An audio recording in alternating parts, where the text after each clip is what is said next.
trusty old crow here, just sitting around. We'll be thinking it's time to do a tactical perspective because my order from Hasbro Pulse arrived, and you know I've been taking a quiet moment, just reflecting on Lieutenant Falcon.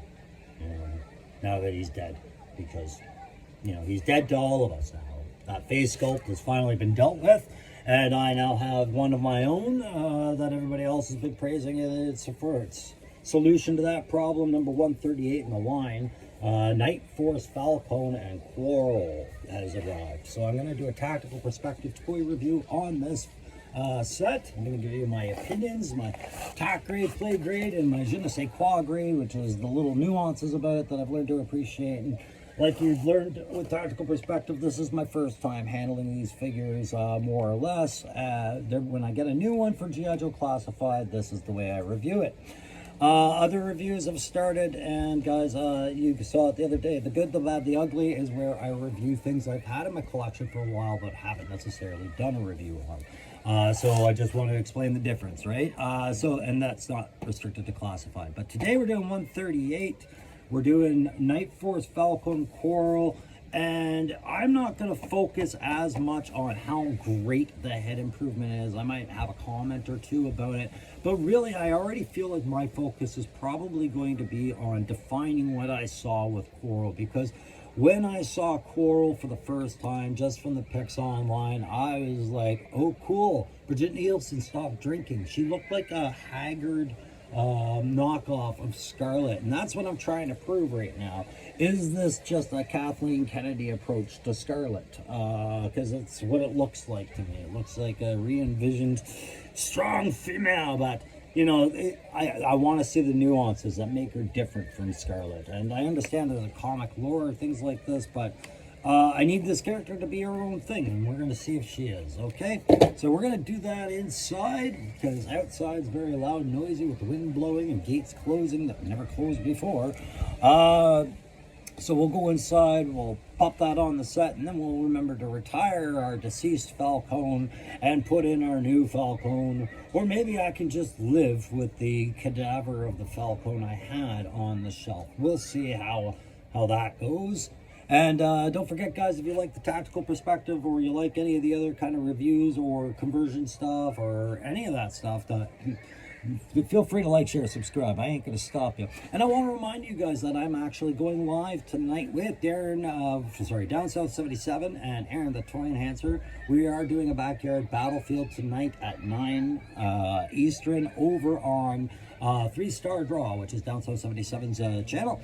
You go check us out, and then we'll be appearing again on Friday night at 7 p.m. Eastern on A Punk with Toys as we help him kick off his streamathon. That'll start at noon, of course, but everything great starts at dinner time, right? 7 p.m. We're going to hop on their backyard battlefield, and we're going to do it again for a couple of hours, help Punk out, help Toys for Tots out, try and inspire you guys to maybe donate for this great event, remembering that Sergeant Reds is sponsoring and he is matching these donations, and these guys are really working this one hard, so let's get some support out there. But yeah, we're gonna grab Falcon and Quarrel, we're gonna head inside, and we're gonna do a little review. All right, see you in there. All right, so here we are. We've got Vincent R. Falcone, nickname Falcon, spelled right next to Falcone, hence why you keep hearing me struggle with the name over the last year or so. And Quarrel. So Night Force, G.I. Joe Classified, Crow's got a pointy stick. Isn't this much better? And of course, built by Hasbro. It is number 138 in the series. As I said before, these are all these primary combat functions, PCFs, or qualifications that we're supposed to look up online.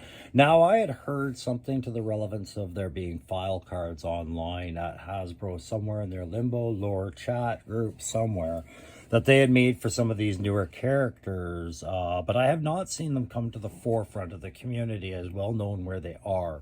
So I wasn't able to find them before the review. What I was able to find was Falcon's original Night Force file card that I was able to pull off 3D Joe's.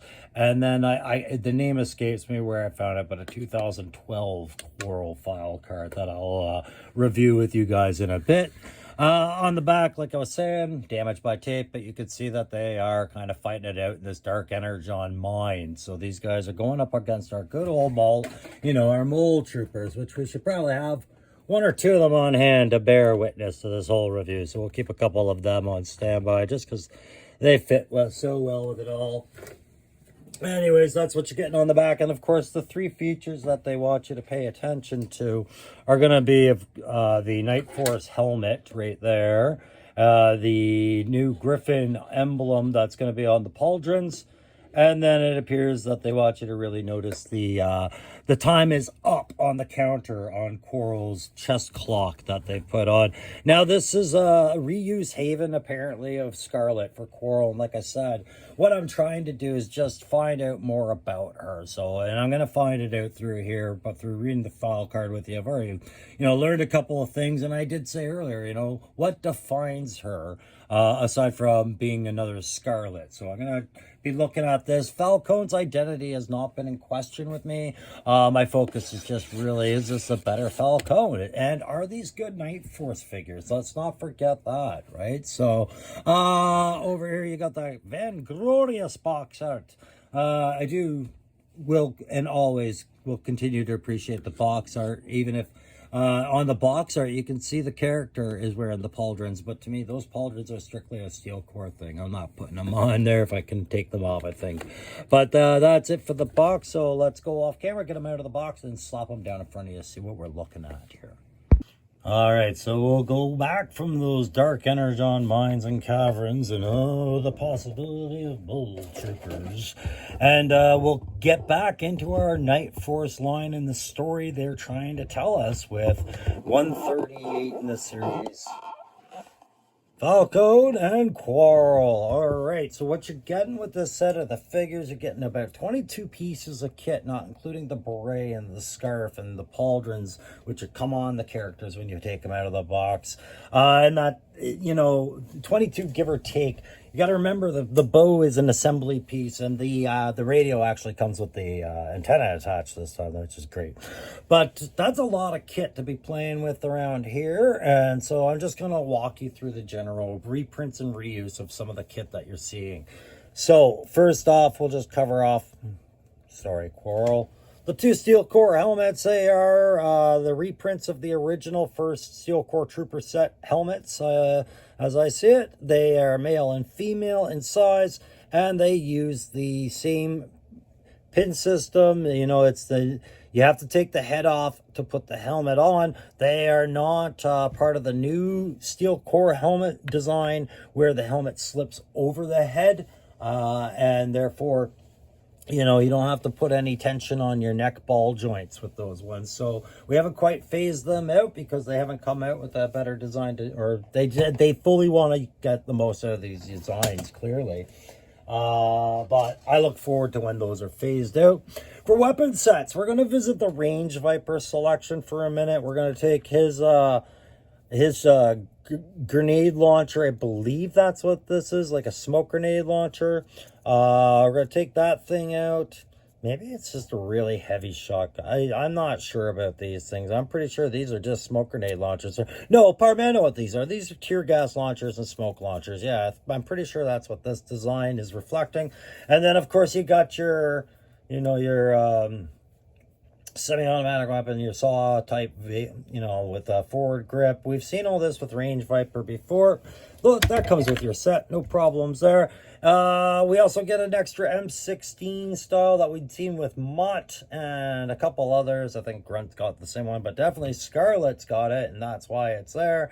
Because it was a part of her weapon set, and it's going to be part of that confusion I'm going to talk about a little bit later. And it wouldn't be a Night Force Falcon without Falcon signature shotgun. You don't have enough of these in your collection at this point, I'm quite sure. In fact, you might be missing all of them. Don't worry, we found you one with a red grip, so now that's completely different. You've got the pistol.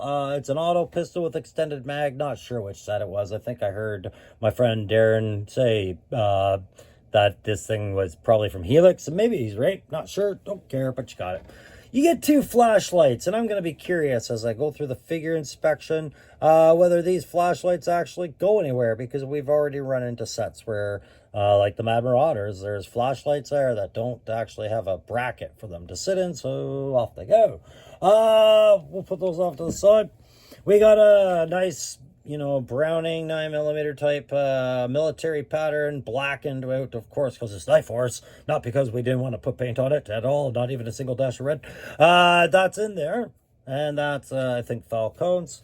We're gonna talk about the crossbow at some point, and so let's get it out of the way now. Yes, this is the retro Scarlet buck that we are getting reprinted, and it does have the torso for Jody Shooter Craig working that vest for us, right? So it's enough to make it just different enough, and we'll talk more about what doesn't make it different a little bit later, what's replaced things. But you can see the compound bow is there now, or the crossbow, pardon me, not the compound bow, crossbow. Now, the problem I see of people expressing with the bow, or the assembly of this thing, is that post for the forward piece of the crossbow keeps sliding out. And it's going to, I think, continue to be a frustration for you until you make sure that you've got a bolt in there, which I've done with Quarrels as well. You got to put your bolts in there, because it's a 3-piece assembly system. It's not a 2-piece. That bolt has recesses on both sides, and that's more security and more tension. That'll perhaps solve your problem. So if you're having a problem with this piece because you find that this always falls off, and you realize you've got all your bolts sitting in the quarrel of these characters, that might be part of your problem right there. I'm not saying that's going to solve all of it. I don't like these things at all. I still think they're very frail, but I understand there are fans of them, and they should be included in the line. Quarrel's a fine character to get it, sure. You're going to get your curvy, gurky, kitcha knife, your great knife there.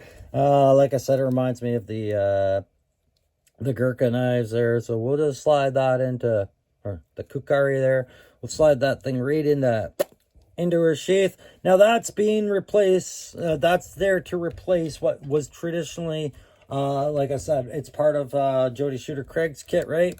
And we would have expected to see Scarlet's grenade on there, so, and the red patch. And if they had put this on there, then I would have been really angry, right? But so I'm kind of happy they put Jody Shooter Craig's thing on there, but whatever.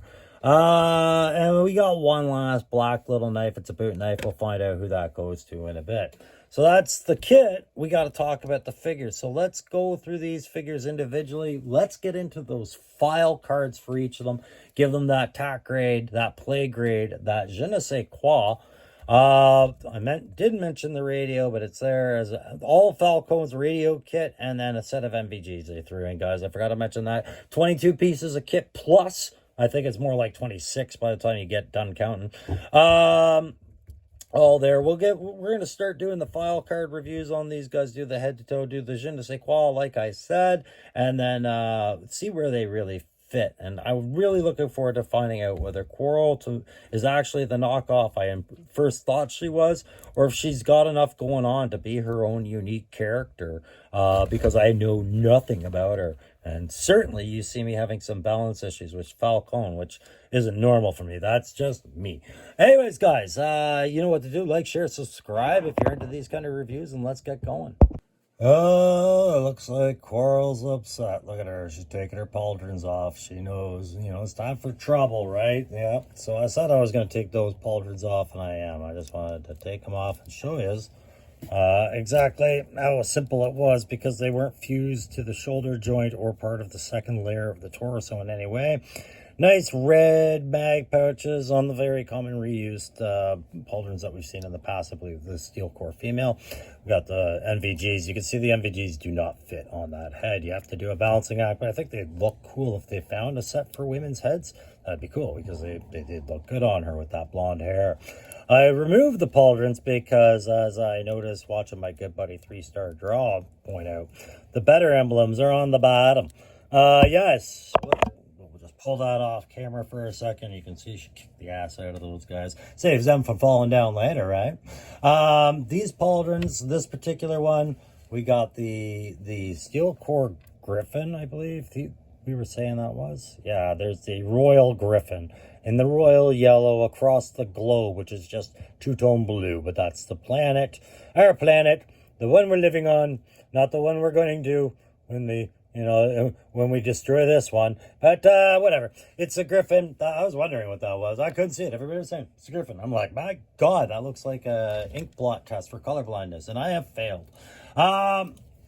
So with the pauldrons off, you got this, right? You've got your UK flag, right, on the one shoulder, and then I think it's a Z there, but I think that's the homage to her place in her action line from the UK. I'm not sure. Somebody can sort me out in the comments. That'd be great, because she is, I believe, a character out of the Joe sister line of action. I want to say Action Force, but I don't feel like that's saying it right. But the action line out of the UK that reflected Joe. Sorry for drawing a blank on it right now. But yeah, with the pauldrons off, you get better visibility on that, right? Pauldrons on, she tends not to remind you of Scarlet as much. Pauldrons off, she does. But she's got cooler stuff. All right, so there's your conundrum right there, right? How do you want to display her? Well, they're giving you ways to do it, is what I'm saying. So let's go through the file card for her, shall we? So this little sample of Joey Reusey goodness is called Quarrel, and her actual file name is Hedda Pulver. Primary specialty is undercover operations, and her secondary is commando. Her birthplace is Interlaken, Switzerland, and she's a sergeant. Quarrel is the daughter of a Swiss diplomat who was too busy to spend any time with her while she was growing up. To gain his admiration, she spent her early years training and excelling in martial arts, and eventually became well known as an all-around sportswoman. Although she was top-ranking competitor in the biannual British Grand Prix Motorcycle Championships, she sought even more adventure and joined the SAF, the Special Action Force, their Z-Force Infantry Armor and Artillery Unit.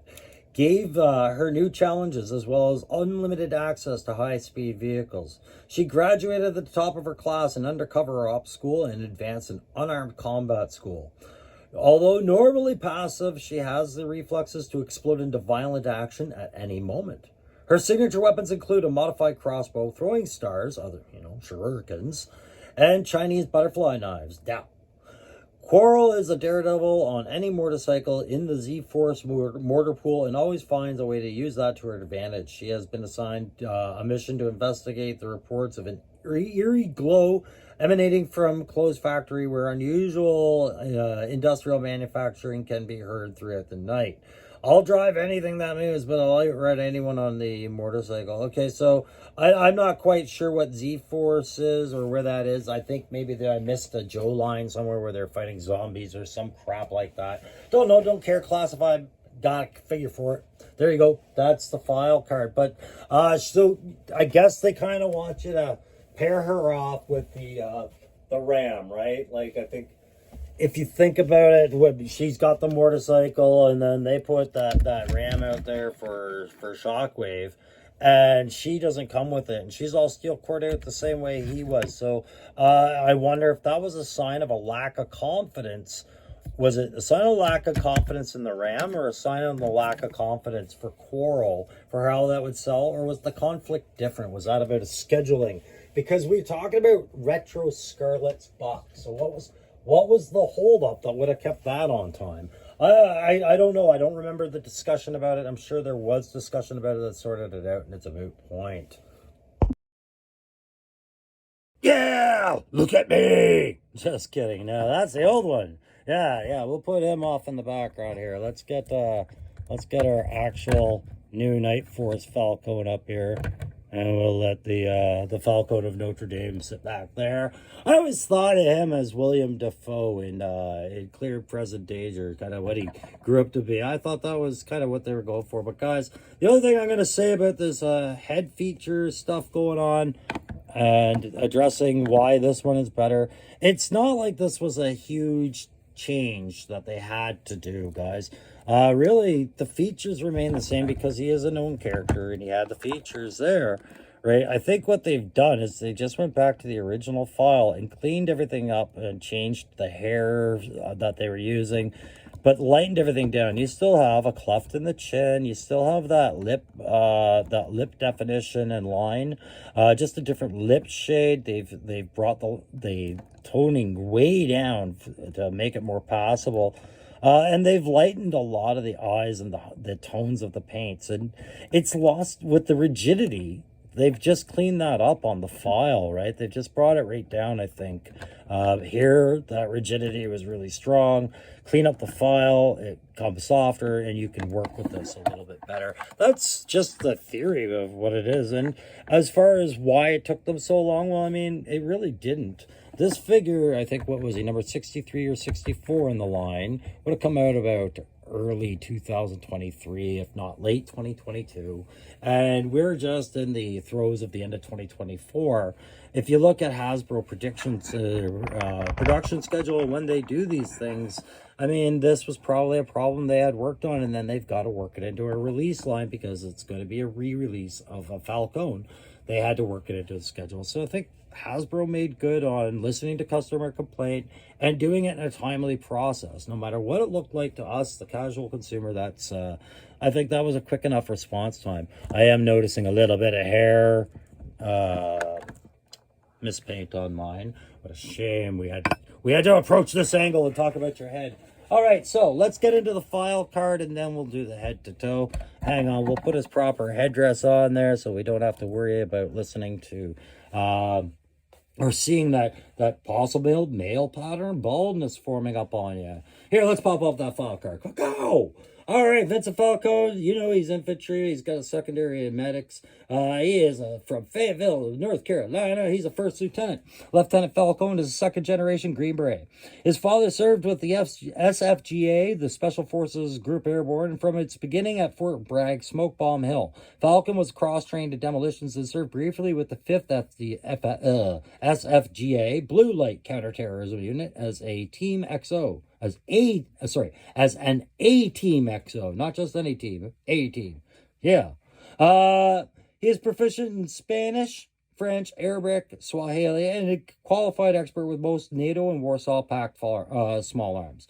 Leading a covert team at night in poor visibility conditions under strict noise discipline seems almost impossible, especially the way they portrayed him in the cartoon. Falcone could not stay quiet. Lieutenant Falcone accomplishes this task by establishing an intimate rapport with his team, working with them to earn their respect. A night force team led by Lieutenant Falcone functions almost as a single entity, with each member alert, responsive, and trusting each other to do his job. And so he's the executive officer of Night Force. And basically what they've just justified is he's raiding his team's business, knows all their personal affairs. He calls it purse management and connecting with them. They call it invasive as hell, but that's the way it works for him. Well, I gotta say, it doesn't look like old Falcone's any more impressed with these pauldrons than we were, but again, we've got that Griffin pauldron on there. These are the steel core reprints from the original set, and I think he looks better with them off, but we'll pull them out and show them. Just before we get into the head and the toe, we'll take that off, show you that new steel core beret, for sure. Not steel core, pardon me, Night Force. For him. There we go. Hold up, yo. Don't fall. There we go. Nicely done. We'll put that off to the side. Now we're going to have a little look-see at some of that joints. How's he looking up? He's looking up fair enough. Not the best head tilt at all. It's that solid straight neck line that we got going off on the back of the head.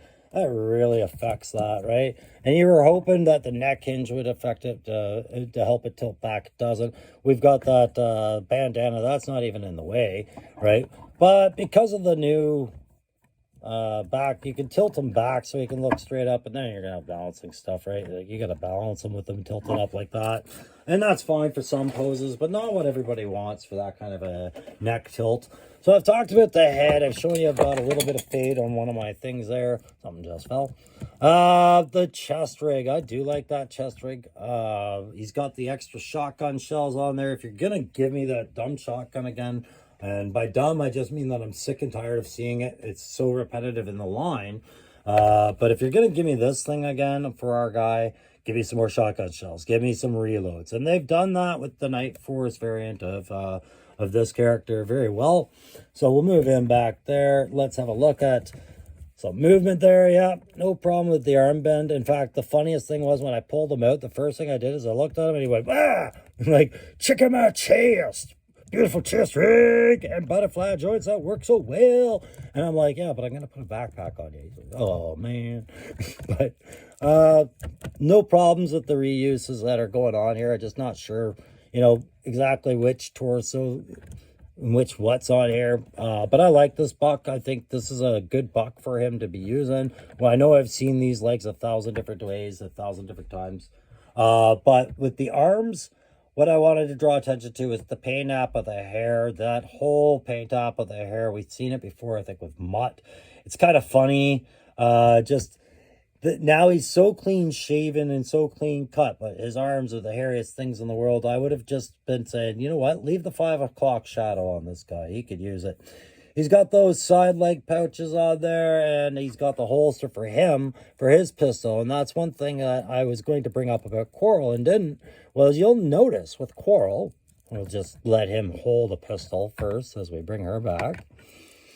You'll notice with Quarrel, she has nowhere to place a holster for, like, she's got no holster for her pistol of her own that I can see. And no way to mount the bow, no way to carry a rifle, no way anything, because she doesn't come with a backpack to even put it on there like we had with Scarlet. So while we get all these weapons, really Falcon's the only one equipped to carry anything. So he's got his 9mm there. That's the holster for it. We'll just slip that back and get that in there, buddy. Just nice and tight. Get the arm out. There you go. Yes, my Joes holster their own weapons. He's got a spot for one of these flashlights. We're going to slip that in there. And I wonder if he's got a spot for the second one. I don't know. I don't think so. We'll put that in there. Oh my goodness. My. That is a tight ass fit. All right. One more push. There we go. It's in. It's not coming out ever again. So there, extra pistol mags, nice tack vest. I think this is definitely a new thing to the line. Or is this the thing they put on Beachhead? Where's my Beachhead? Anyways, I'll check that later. Those tack beds I talked about. Everything working for this buck. I'm a big fan of this one in particular. Let's get some shots of them with Kit and give them a rating. All right, my friends, it's time to start grading these things, or else why am I even bothering to do it? So out of 5, I'll grade the tactical sensibility of each figure. I will grade the play grade for the entire set because it has to be for the whole set, but I'll also do the je ne sais quoi for each figure. So for Lieutenant Falcon here, just ignoring the fact there was ever a Falcon before him, I'm going to give him a tack grade of a solid 5. He's got a radio. He's got a distance weapon of any choice in this set, and he's got his close combat weapons. The only thing I would say is give him a handset on that radio. The sculpt is superior. The buck is good. The face sculpt is superior to what was there. The buck is good. It's actually really good. It's very posable. I love the kit loadout. I love the belts and the holsters that they've included for this. The color tones, everything about this. Great tactical sensibility. Skipping over the play factor, going right into that je ne sais quoi, I like that they changed the scarf for him rather than the traditional green beret scarf that he had before. They've kind of loosened it up a little bit with this variation, which was available in their Viper remold, so good on them for a proper reuse. The hairy forearms are something of interest. They've definitely given this guy a bit more personality than what he had before when he he was a Magic Ken doll. And that's, I think, all I need to capture on the je ne sais quoi for this one. I think he's a good figure, definitely worth the set, but it's only worth the set if Quarrel herself is a good figure too. So let's talk about the play factor right now. The play factor on this set is a hot mess. They've given you a lot of stuff, a lot of guns, a lot of flashlights, a lot of kit. Only really all of it really working with one core character, and that's Falcon. Yeah, the guns can go over to Quarrel all they want, but without a backpack for her, she's got really nowhere to store them. The crossbow feature and all of that are not fun play factors, and that's kind of what I'm getting at. A play factor with a lot of kit that you can accessorize, pose differently, load out differently is great. But if it starts becoming a problem for where to place things, and if one is very imbalanced in the set, it's kind of this lead weight to the other in the set, and starts to garner some hard feelings towards a little bit of manipulation into buying it. So I'm going to take that play factor. I'm going to drop it to just a 3. Lots of kit, but it's imbalanced. It's loaded up mainly for Falcon. And Quarrel is a hot mess on what she should have had in accordance to that character. So let's get into Quarrel for a second. What do I think of her on attack level? Well, I like her outfit. You know, like it is the Scarlet reuse of that retro series. And guys, you know, like I could understand maybe a part of the apprehension is when the Dragonfly came out, they got a lot of negative feedback about Glenda being this exact buck. So maybe part of the reason this wasn't coming with the Night Force Ram cycle or whatever they were calling it, the Night Pursuit, whatever. Maybe that was because of what was being said about the Glenda reuse. So who knows? But the buck really works well for the character. The way they incorporated a Jodie Shooter torso in there, that incredibly simple head design that just... It's elegant enough, yet very military and very European. I think they've done a very great job with this. I'm going to give this attack level of 4.5, and the only reason I'm taking that 0.5 off is just because, god damn it, actually, no. Yeah, no, I should take a full point off. I'll only take a 0.5 off because they made it work. But god damn it, that crossbow with those bolts and those shurikens, it just screams copying a character. It's appropriation of Scarlet, no matter how I look at it. But the way they've balanced the colors of this uniform, the Z for her old unit on there, the removable pauldrons for these was a great idea. Everything really works well. And I love seeing the Union Jack over there. I know Big Ben's going to be a big fan of having his fire team partner follow him from abroad. So on that attack level, 4.5. On the je ne sais quoi factor, I'm going to hit them with some quality control on this one, unfortunately. I thought they were brilliant. Really good attention to trying to make a Scarlet buck workable by doing things like tweak the belt and little things like that, switch the torso. But the quality control aspect of this is what I'm going to address right now. And no, it's not going to be about the crossbow. I think that was covered enough with all other crossbows that have been mentioned in this line. And I won't make it about her coming without the bike, even though we all see in the file card she should have. No, my Swiss Miss here is getting a 2.5 on je ne sais quoi for knees. Somehow, these knees are brittle, man. Just nothing but white. Just because I was posing her in bent poses, it just loosened right up those knees, and there is just issues there, isn't there? So 2.5, that's enough to raise concern. And that's going to do it for today's Tactical Perspective toy review on number 138.